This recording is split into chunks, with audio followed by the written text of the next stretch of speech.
ఇటు యాదాద్రి ఆలయంలో వైకుంఠ ఏకాదశిని పురస్కరించుకొని శ్రీ లక్ష్మీ నరసింహస్వామి వారు ఉత్తర ద్వారంలో భక్తులకు దర్శనమిస్తున్నారు. అర్చకుల ప్రత్యేక పూజలతో ఉత్తర ద్వారం తెరుచుకుంది.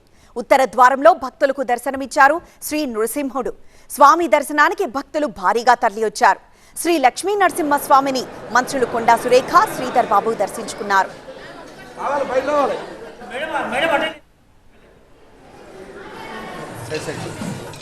టెంపుల్ టూరిజం కోసం ప్రత్యేక ప్లాన్ అమలు చేస్తామంటున్నారు మంత్రులు. ఆలయాల్లో భక్తుల సౌకర్యాలకు పెద్దపీట వేస్తున్నామన్నారు. పేద ప్రజల బతుకుల్లో వెలుగులు నిండాలి. ఏదైతే ప్రజాపాలన మేము కోరుకున్నామో ప్రజాపాలన ప్రజలందరికీ కూడా అందాలి.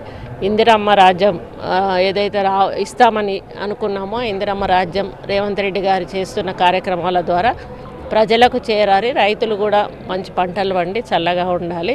బాసర, కీసర, వేములవాడ ఆల్రెడీ నడుస్తూ ఉంది, భద్రాచలము, కొండగట్టు, ఇట్లా ఒక 10 టెంపుల్స్ ఉన్నాయి. 10 టెంపుల్స్కు కూడా మాస్టర్ ప్లాన్ ప్రిపేర్ చేస్తూ ఉన్నాము.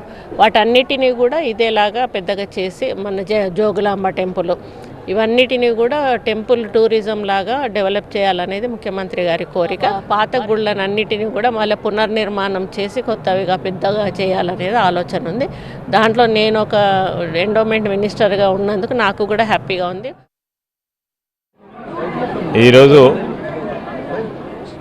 ఒక గొప్ప పర్వదిన సందర్భంలో, వైకుంఠ ఏకాదశి పర్వదిన సందర్భంలో నేను మా కుటుంబ సభ్యులం అందరం కూడా